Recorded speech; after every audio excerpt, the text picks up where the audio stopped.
Hello दोस्तों, आप सभी का स्वागत है आपके अपने YouTube channel CDP queen Himanshi ma'am पर। आज की वीडियो में हम बात करेंगे EVS सब्जेक्ट के बारे में। ध्यान रखिएगा, इस क्लास में हम क्लास 3rd, 4th और 5th की NCERT के बेस्ट क्वेश्चंस लेके आए हुए हैं। तो ये क्वेश्चन आप लोगों के लिए मोस्ट इंपॉर्टेंट रहने वाले हैं। तो चलिए आज क्लास को स्टार्ट करते हैं। पहला क्वेश्चन है, निम्नलिखित में से कौन से राज्य जम्मू और कश्मीर के पड़ोसी राज्य हैं? चलिए इसका आंसर दीजिए। निम्नलिखित में से कौन से राज्य जम्मू और कश्मीर के पड़ोसी राज्य हैं? कौन कौन से हो जाएंगे? चलिए आंसर दीजिए। तो इसका आंसर हो जाएगा हिमाचल प्रदेश और पंजाब, यानी क्वेश्चन नंबर 1 का ऑप्शन नंबर 1 बिल्कुल सही है। नेक्स्ट क्वेश्चन है, झीलों को लेगून के नाम से किस स्थान पर जाना जाता है? तो चलिए बताइए कि किस राज्य में लोग जो है झीलों को लेगून कह के बुलाते हैं? ऑप्शन नंबर 1 है तमिलनाडु, ऑप्शन नंबर बी है केरल, ऑप्शन नंबर सी है राजस्थान और ऑप्शन नंबर डी है सिक्किम। क्वेश्चन नंबर 2 का आंसर दीजिए। तो कहाँ पे हो जाएगा? केरल में लोग झीलों को लेगून बुलाते हैं। देखते हैं नेक्स्ट क्वेश्चन। क्वेश्चन नंबर 3, निम्नलिखित में से मच्छरों द्वारा फैलने वाले रोगों का समुच्चय कौन सा है? चलिए बताइए, जो आपके सामने 4 विकल्प दिए गए हैं इनमें से वह कौन सा समुच्चय है जिसमें सारे रोग मच्छरों द्वारा फैलने वाले रोग हैं? पहला ऑप्शन है मलेरिया, HIV एड्स या डेंगू। दूसरा ऑप्शन है HIV एड्स, हैजा, डेंगू। तीसरा ऑप्शन है डेंगू, मलेरिया, चिकनगुनिया और चौथा ऑप्शन है मियादी बुखार, हैजा और चिकनगुनिया। चलिए बताइए क्वेश्चन नंबर 3 का कौन सा ऑप्शन सही हो जाएगा? तो आई होप आप लोगों ने तक इसका सही से आंसर कर दिया होगा। कौन सा हो जाएगा? डेंगू, मलेरिया और चिकनगुनिया मच्छरों द्वारा फैलने वाले रोगों का समुच्चय है। अगला क्वेश्चन है गठपाणी या नेपेथेंस पौधे के बारे में। लिखा हुआ है, पहला ऑप्शन है भारत में नहीं पाया जाता है। गलत है, क्योंकि ये भारत में पाया जाता है। कहाँ पे? मेघालय राज्य में पाया जाता है। दूसरा ऑप्शन लिखा है मेढक कीड़े मकोड़ों और चूहों को चालाकी से फंसाकर खा जाता है। तो सही पॉइंट है कि मेढक और कीड़ों मकोड़ों को चालाकी से फंसाकर खा जाता है। तीसरा पॉइंट लिखा है कीड़ों मकोड़ों को आकर्षित करने के लिए उच्च तुरत्व की धुनिया निकालता है। तो धनिया नहीं, या सुगंध निकालता है, स्मेल निकालता है। तो ये भी गलत हो जाएगा। का मुँह छोटी छोटी कांटियों से ढका रहता है। तो गलत हो जाएगा, कांटों से नहीं पत्तों से ढका रहता है। तो इसका आंसर नंबर जिसने बी किया हो जाएगा बिल्कुल सही। देखते हैं नेक्स्ट क्वेश्चन। क्वेश्चन नंबर 5, नीचे दिए गए खाद्य पदार्थों में से किस समुच्चय में लौह तत्व प्रचुर मात्रा में होता है? बहुत ही सिंपल सा क्वेश्चन है। चलिए बताइए, नीचे दिए गए किस खाद्य पदार्थों में लौह तत्व प्रचुर मात्रा में होता है? कौन सा हो जाएगा? आंवला, पालक, आलू या आंवला, आलू, मटर या आंवला, आलू, टमाटर या बंद गोभी, भिंडी और गुड़ या फिर आंवला, पालक और गुड़। चलिए बताइए इसका आंसर कौन सा सही हो जाएगा? तो सभी को पता होगा, आंवला, पालक और गुड़ में लौह तत्व प्रचुर मात्रा में देखने को मिलता है। नेक्स्ट क्वेश्चन है, निम्नलिखित में से कौन सा पक्षी कैक्टस पौधों के कांटों के बीच अपना घोंसला बनाता है? चलिए क्वेश्चन नंबर 6 का आंसर दीजिए। बहुत ही सिंपल सा क्वेश्चन है कि निम्नलिखित में से कौन सा पक्षी कैक्टस के कांटों के बीच या मेहंदी के मेड़ पर अपना घोंसला बनाता है? कौन सा हो जाएगा? फाख्ता पक्षी होता है जो कैक्टस के कांटों के बीच में अपना घोंसला या मेहंदी की मेड़ पर अपना घोंसला बनाता है।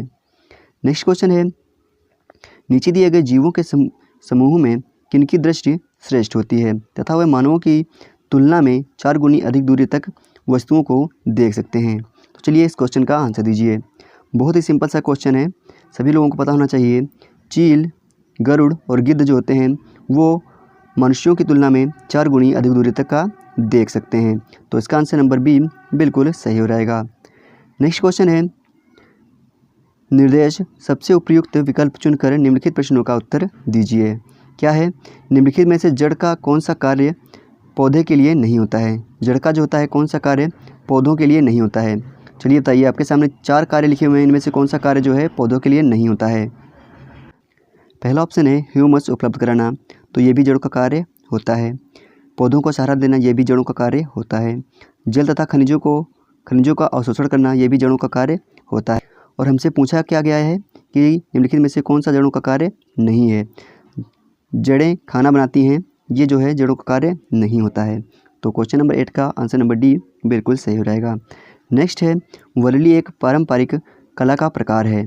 वर्ली नामक स्थान किस राज्य में है? चलिए क्वेश्चन नंबर 9 का आंसर दीजिए। वर्ली जो है एक पारंपरिक कला का प्रकार है। वर्ली नामक स्थान किस राज्य में स्थित है? क्वेश्चन नंबर 9 का आंसर दीजिए। अगर आप लोगों ने एनसीईआरटी की बुक पढ़ी है तो आप लोगों को पता होगा जो वर्ली है राजस्थान में स्थित है। नेक्स्ट क्वेश्चन है क्वेश्चन नंबर 10, सबसे उपयुक्त विकल्प चुनकर निम्नलिखित प्रश्नों के उत्तर दीजिए। तमिलनाडु के निकटवर्ती या समीपवर्ती राज्य कौन कौन से हैं? आप लोगों को क्या बताना है कि तमिलनाडु के निकटवर्ती या समीपवर्ती राज्य कौन कौन से हैं। आपके सामने 4 विकल्प दिए गए हैं। ऑप्शन नंबर 1 है केरल, गुजरात और कर्नाटक। ऑप्शन नंबर बी है आंध्र प्रदेश, गोवा और कर्नाटक। ऑप्शन नंबर सी है गोवा, कर्नाटक और केरल। ऑप्शन नंबर डी है केरल, कर्नाटक और आंध्र प्रदेश। तो चलिए बताइए कि जो है तमिलनाडु के निकटवर्ती या समीपवर्ती राज्य कौन कौन से हो जाएंगे। बहुत ही सिंपल सा क्वेश्चन है और याद रखिएगा आपके CTET के पेपर में मैप से हमेशा 2 से 3 क्वेश्चंस पूछे जाते हैं, तो आप लोग मैप को अच्छे से देखकर जाइएगा। तो क्वेश्चन नंबर 10 का ऑप्शन नंबर डी जिसने भी लगाया हो जाएगा बिल्कुल सही। केरल, कर्नाटक और आंध्र प्रदेश तमिलनाडु के निकटवर्ती या समीपवर्ती राज्य हैं। नेक्स्ट क्वेश्चन है, जब कोई व्यक्ति ट्रेन द्वारा अहमदाबाद से केरल की यात्रा करता है तब वह अनेक सुरंगों को पार करता है। ये सुरंगें डैश पर्वतों में हैं। तो बताइए ये सुरंगें जो हैं किस पर्वतों में स्थित हैं। आपके सामने 4 विकल्प लिखे हुए हैं। चलिए बताइए, ये भी मैप से ही रिलेटेड क्वेश्चन है। तो बताइए इसका आंसर क्या सही हो रहेगा।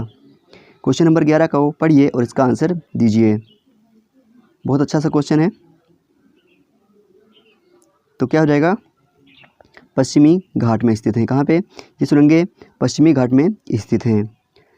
नेक्स्ट है, मच्छरों के प्रजनन की रोकथाम के लिए ठहरे पानी पर तेल डालने की सलाह दी जाती है। ऐसा इसलिए क्योंकि। तो बताइए जो मच्छरों के प्रजनन की रोकथाम के लिए ठहरे पानी पर तेल डालने की सलाह दी जाती है वो हमें क्यों दी जाती है। ऑप्शन नंबर 1 है मच्छरों को तेल द्वारा विकसित किया जाता है। ऑप्शन नंबर बी है मच्छर तेल द्वारा मर जाते हैं। ऑप्शन नंबर सी है मच्छर तेल की परत में फंस जाते हैं। ऑप्शन नंबर डी है तेल ऑक्सीजन की आपूर्ति को काट देता है जिससे मच्छरों का प्रजनन थम जाता है। तो बताइए क्वेश्चन नंबर 12 का आंसर क्या सही हो जाएगा। तो चलिए क्वेश्चन नंबर 12 का आंसर दीजिए। क्या हो जाएगा? क्वेश्चन नंबर 12 का ऑप्शन नंबर डी जिसने भी लगाया हो जाएगा बिल्कुल सही। तेल ऑक्सीजन की आपूर्ति को काट देता है जिससे मच्छरों का प्रजनन थम जाता है। देखते हैं नेक्स्ट क्वेश्चन। क्वेश्चन नंबर 13, सबसे उपयुक्त विकल्प चुनकर प्रश्न के उत्तर दीजिए।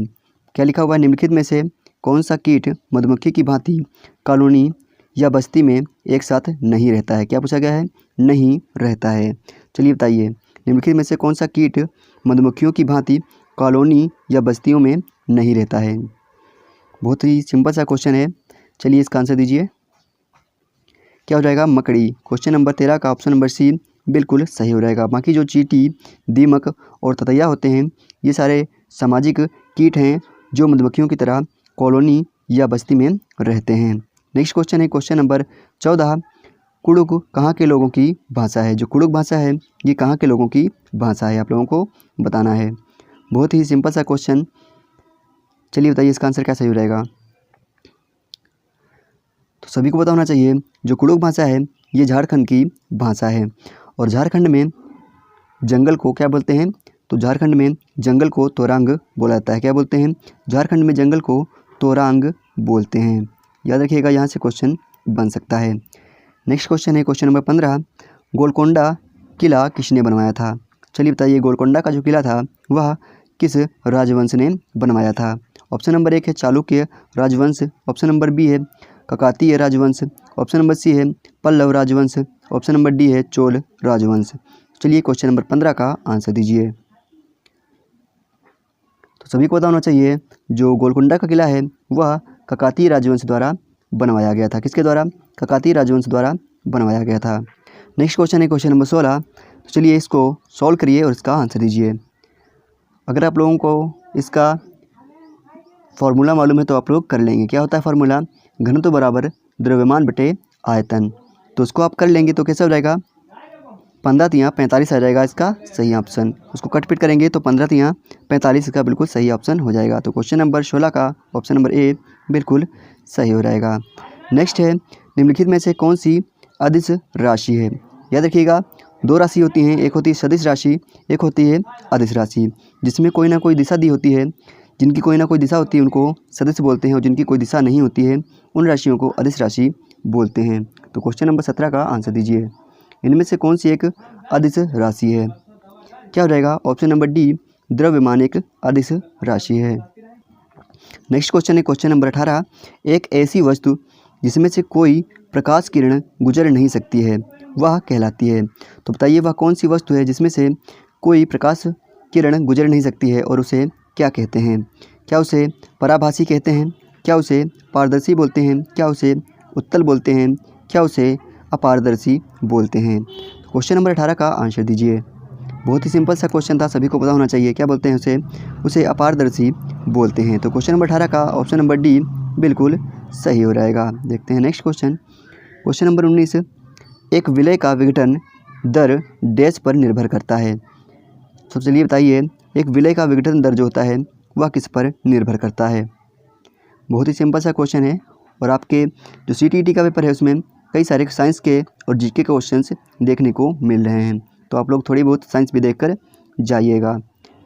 तो क्या हो जाएगा क्वेश्चन नंबर 19 का ऑप्शन नंबर सी बिल्कुल सही हो जाएगा। A और B दोनों। एक विलय का विघटन दर तापमान और सतह क्षेत्र दोनों पर निर्भर करता है।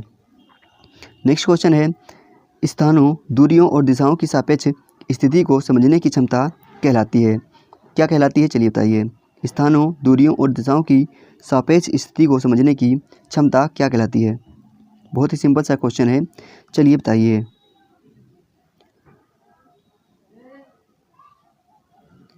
तो इसका हो जाएगा ऑप्शन नंबर 1 चित्रण कौशल। अगर आप लोग मैपिंग जानते हैं, अगर आप लोग मैप देखना जानते हैं तो आप लोग स्थान, दूरियों और दिशाओं की सापेक्ष स्थिति को समझ सकते हैं। तो ये थी आज की हमारी क्लास। आई होप आप लोगों को क्लास अच्छी लगी होगी।